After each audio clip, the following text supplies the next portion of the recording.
Good morning. Curriculum review and development will be a way for disciplines to fully consider their taught educational offering. There is a detailed document my university drew up, and I have taken the main diagram from this and identified the three main areas where TEL, or Technology Enhanced Learning, can be useful. In this presentation, I intend to show why TEL can help with these areas, how the methods TEL will use to achieve this, and what details and examples of the help Technology Enhanced Learning can provide. Starting with the why. I'm not going to show this document as it's for internal use only. However, the three areas are scoping, planning, workshop, and implementation. Starting with scoping and planning, here our most useful task will be asking questions, helping the academics to think about what they want to achieve and what they could achieve. One good question would be, if you had no financial constraints, what would your teaching look like?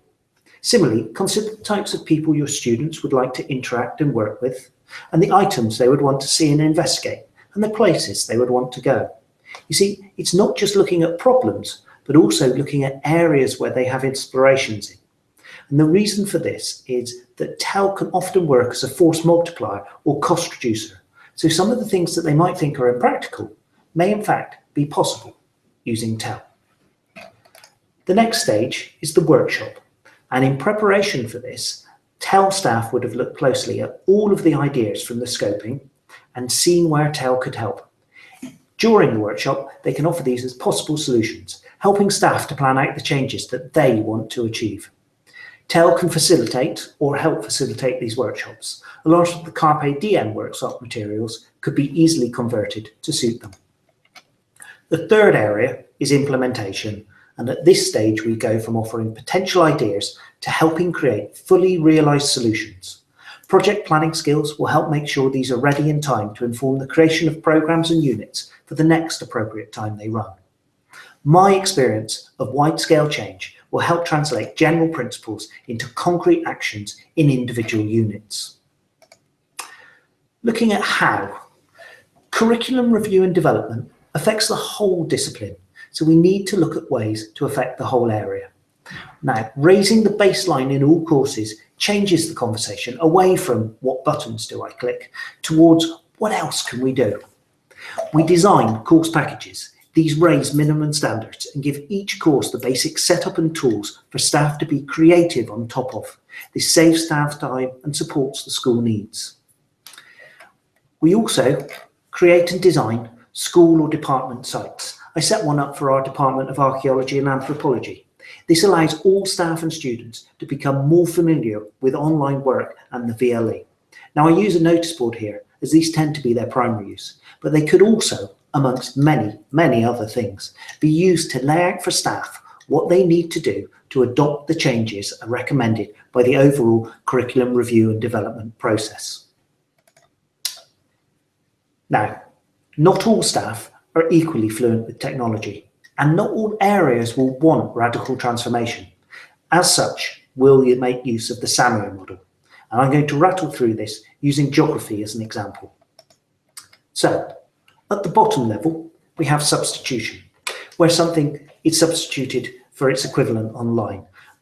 Good example here would be a paper map becomes a PDF on the VLE. At the next level, we're looking at augmentation. So we'd be using Google Maps to scroll, to zoom, and to flick backwards and forwards between aerial view. At the third level, modification, we're starting to change the task here. And this would be a case of using Google Earth and Tour Builder. So you can see the landscape, you can annotate with text and video, show timelines of events and locations. And at the top level, we have redefinition. Our geography department has modelling software, which allows you to view a landscape and model how it would look and react to different levels of rainfall and other environmental variables. You see, it's about providing the right level and the right tool for what they want to achieve, and I know these or can find them for most disciplines. Carpe Diem is a tested workshop model for team design of a course. As I mentioned, it could be tweaked to support the design of a curriculum for a discipline by making the concepts much more general. As you can see from the picture, involves lots of post-its, and it starts with learning outcomes. Now, for a course, this might be able to do a chemistry titration, For a discipline, it would be wider, something such as can research and reference supporting material. Then you plan out how you'll assess them, you storyboard out the topics to learn, you think about the online activities to cover these topics, and the face-to-face sessions that would also cover the topics. Now, I've simplified massively due to the time constraints of the presentation, but this method will draw out what they want to cover and where technology can help. And those areas doing CRD that wish will be able to book Carpe Diem sessions for both their programs doing annual program review to help them align to the higher curriculum review and development plans. Looking at what? For the discipline, curriculum review and development is an opportunity to look at the benefits of a standardized layout and setting the standards of the content added. We create a well-designed base template that can be applied to units and programs at a pace the school is happy with or during annual program review. This is not to stifle academic freedom, but to give them a pleasant virtual environment to improvise on. Use of TEL in lecture theatres varies from simple use of PowerPoint upwards. With the rollout of our lecture capture project, combined with an active community of audience response users, we have some real opportunities to design in change in this area as part of curriculum review and development. You select chunks from your previous recordings. You use this to free up face-to-face time to have audience response to check learning. Disciplines can also choose from a range of innovations such as Muddiest Point, where you take a 2-minute video covering the bits that students say they didn't understand. These innovations are then encouraged as part of the CRD process.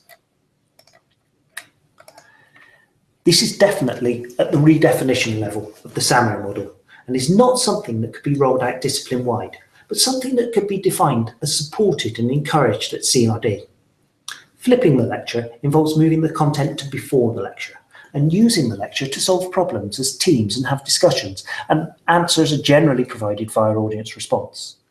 Those of you from an arts background may recognise this as a seminar. However, you can still use this method to make your lectures more seminar-like. Post-lecture, students research the concepts further. Flipping roles. Now, as a research-intensive university, mine is already happy with students as co-creators of learning. As staff grow more confident with the flip, they can make students set the problems based on their study of the content, and these, appropriately vetted, are used during the lecture. Post-lecture, students choose what aspects they want to study further and then share these findings back to the class. We even have local expertise at my institution. I've met Dr. Paul Howard-Jones from our Graduate School of Education, who is doing research into the neurological effectiveness of competing small team audience response work. Now, our students learn from and with some of the brightest minds in their field. However, using social, they have the potential to connect with all the brightest minds. The power of a hashtag has seen authors connect with classes of students studying and tweeting about their books. I was recently speaking to one of our lecturers who wants to have her American politics students interview American experts and activists using Skype and Hangouts. More locally, designing social into the curriculum review and development aims will encourage students to connect with each other and share thoughts, helping to build our community of scholars. On a more personal note, I've developed a vast knowledge of educational technology. Why? Well, in part because I have several hundred educators and learning technologists in my personal learning network, and we share ideas constantly. A key part of curriculum review and development is looking at assessment. Now, technology has already reduced the value of memorising facts. To quote Seth Godin, if it's important enough to memorise, it's important enough to look up. Apps such as PhotoMath, pictured here, a smartphone app which can solve most equations it sees, are driving this further. More and more of the basic skills and lower order assessment that we do are going to lose value. Fortunately, technology provides opportunities at the higher end of the scale, making collaborative projects easier to organise and allowing easier access to real-world problems, as well as supporting students to define and then solve their own problems. As a research-intensive university, this is already a good fit with our culture. Appropriate guidance from our TEL staff will enable academics to select the technology that supports the assessment they want to do, portfolios, peer assessment, photo evidence, and more. If we think about everything we want the students to learn, it's not just the units and the discipline-specific skills, but employability and digital literacy skills. And these should be woven through their degree, which should consider the digital literacies they need to assume their place in their chosen profession. One important area to consider here is what are students doing outside the lecture theatre, in the corridors and coffee shops. Tell can make a big difference. Students are often used to using tools such as mobile, but not specifically to help their learning. A good example would be the work I started this term with our School of Psychology, where all students will be recording tutorial diaries using mobiles to build up a collection of notes and reflections. Bold statements in this area, when backed by local academics, can have a dramatic effect. For example, research shows that students who reflect on their work learn better. So the statement, "all students should maintain a blog throughout their degree," is a statement that, if supported by the academics in the area suggesting it, could have a profound effect on the student's university experience and beyond. In conclusion, I have shown why I can add a lot to the process, how I would achieve this, and what I will do to enhance curriculum review and development. This is my vision. It's by its very nature an evolving one that will change to incorporate new ideas and improvements from my colleagues and peers such as this online audience.